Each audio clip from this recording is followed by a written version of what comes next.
Oggi aggiungiamo un'altra perla alla nostra collana, dopo quelle già concordate come il blocco mutui prima casa fatta nel dicembre 2008 e ricordo anticipando già il governo di 9 mesi, i 500.000 euro dati alle famiglie, il grande lavoro che sta svolgendo l'assessore Farnea nel dirimere, nel concordare tutte quelle che sono le sofferenze aziendali di questo territorio. Oggi chiudiamo e sottoscriviamo questo accordo con la Cassa di risparmio del Veneto nel quale vengono anticipati di qui 6 o 7 mesi, che sono il buco da quando decorre la cassa integrazione a quando realmente vengono erogati i soldi.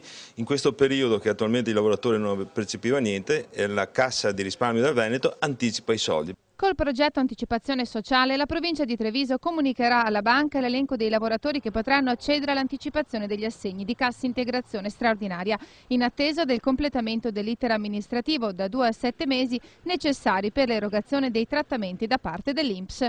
Ad essere certificate però solo le aziende in CIGS e in deroga che potranno avere l'accesso al finanziamento per i loro lavoratori. La Cassa di risparmio del Veneto avvierà l'anticipazione attraverso l'apertura di un credito in un conto corrente con disponibilità di rate mensili fino ad un massimo di 6.500 euro per un periodo di 7 mesi. Il plafond previsto è di 1 milione di euro. La restituzione del prestito avverrà al momento del pagamento degli arretrati da parte dell'INPS.